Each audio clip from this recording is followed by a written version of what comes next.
You're welcome again in Balata Camp. As we mentioned, it's the biggest camp in the West Bank of number of population, not on space. The Balata Camp number of population here 32,000 people on a space which is less than a quarter kilometer square. So it's overcrowded. You can see surrounding you how the building is built in a vertical way, not horizontal way. Each house contains not less than 15 to 20 members. 2 schools for girls and 2 schools for boys. About 4,000 students in these schools from 1st till 9th grade only.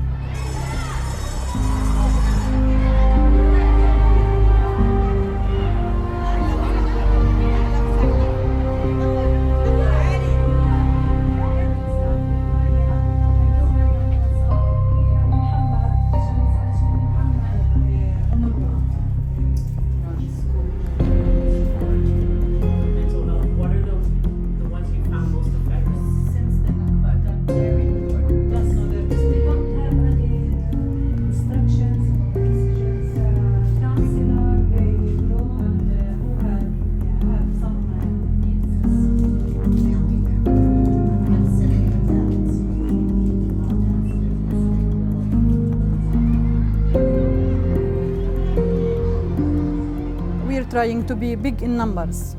We're trying to be in a challenge with Israeli side in demographic way.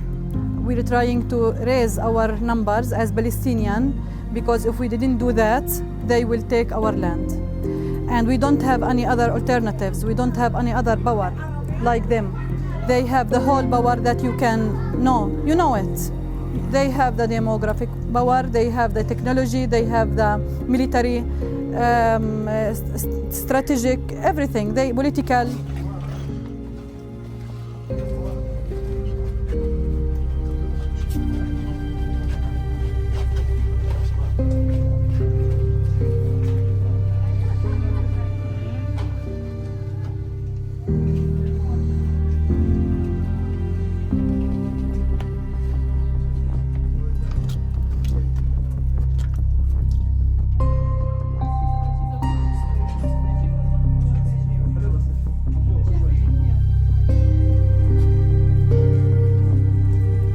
At these windows, even we didn't turn off lights during day because the sun cannot enter these houses, and this affects us in a healthy way.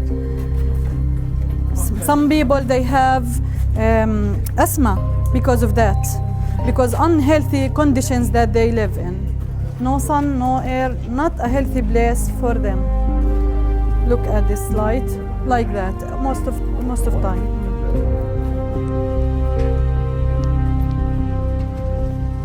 5 days ago, the invasion that happened to the people here let 5 or 6 families leave their homes, forced people to leave their homes at 5 o'clock in the early morning.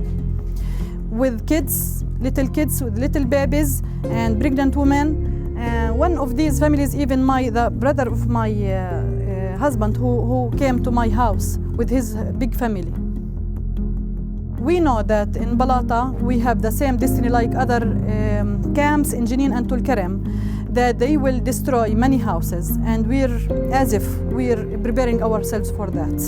So look at these families who will leave their houses, where they will go, with their poverty, with their kids, they have nothing to do with. Even they don't have the money to rent houses, they don't have money to own houses outside the camp. All invasions that is happening during day and night. During the night, when they come, they start shooting, bombing. 2 days ago, the day before yesterday, it was 2 days ago, they entered to Joseph Tomb. Joseph Tomb, it's in Balata village. There is a tomb, they think that it's for their prophet Joseph. They are coming regularly, hundreds of settlers, not less than 5 to 6 buses, big buses with settlers, with soldiers. They closed the whole gates surrounding the tomb. When we try to move, it's the whole gates, it's closed by soils. We were waiting for the municipality of Nablus to come here and to remove this soil to let us pass.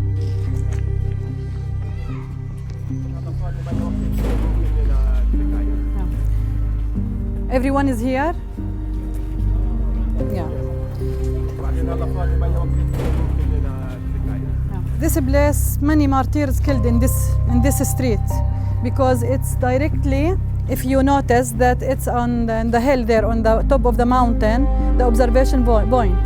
So soldiers directly, they are zooming who's walking here and killed many people here. 2 kids, they are going out from the center to their homes here in the center, and they were injured. One of them even, he lost his hand. He's 15 years old. These 5 martyrs here, they are from Balata. Most of them, they are from this street even. They were a rocket. They bombed by a rocket beside Balata camp. They, of course, they turned into pieces. And after that, the big bulldozer took them in pieces with soil, with the cement of the ground, to take them to ambiguous place. Now, until now, their families, they don't know where is their tombs. So one of them, أظني هذا اللحظة هذا يزن. This one, for example, they removed his head from his body. They left his body, part of his body, from his legs and a little bit from the big bone part, and his family buried this part. That's only what happened.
Well, I'm a Jewish American, and many of my family, a lot of my friends, know what the situation is here and are active in trying to end the occupation.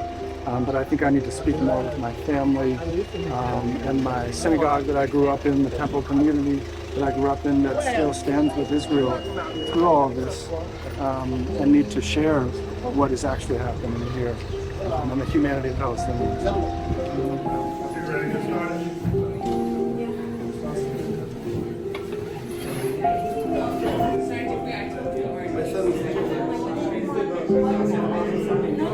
دائما بنتردد في المركز ان نقوم بجولة لأي وفد أجنبي في أزقة المخيم إلا إذا كان حدا منا موجود، لأنه في هناك استهداف حقيقي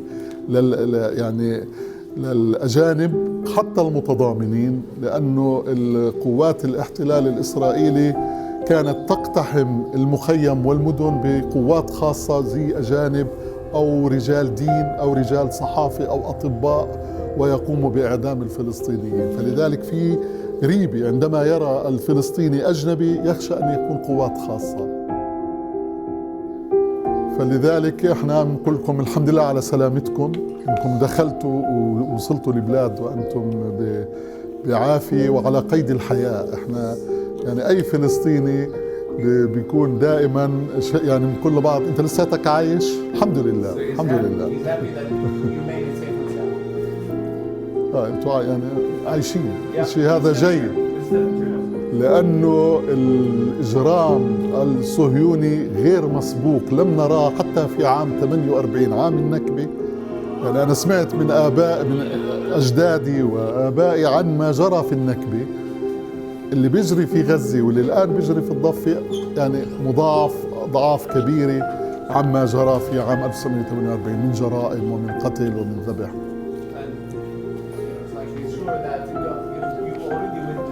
احنا في مركز يافا الثقافي يعني نعمل مع شرائح المجتمع كامل الآن، يعني مع الأطفال، مع النساء، مع الشباب. هناك حالة من البطالة الغير مسبوقة في مخيمات الضفة وفي مخيم بلاطة تحديداً. حالات من الفقر كثيرة دخلت على الخط لم تكن موجودة قبل 7 أكتوبر ووقف العمل ووقف العمل داخل الخط الأخضر أو العمل في المؤسسات الأخرى، لأنه في ركود اقتصادي حقيقي.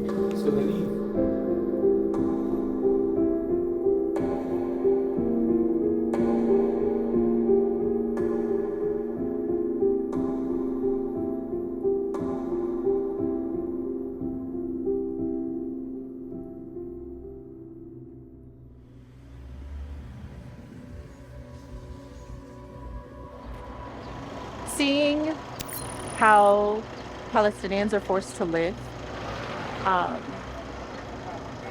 despite their right to be here, despite their right by law, despite their by international law, by all of the rules of law that we know, seeing how they're forced to live is overwhelming. It's devastating. I'm feeling humbled, grateful, overwhelmed, inspired, welcomed, angry, frustrated, happy to be here, mad as hell at the U.S. government using tax dollars to do what's done to the Palestinian people here. But I'm glad I'm here. We're glad you're here. When I go home, I will continue to meet with my representatives, my senators in D.C.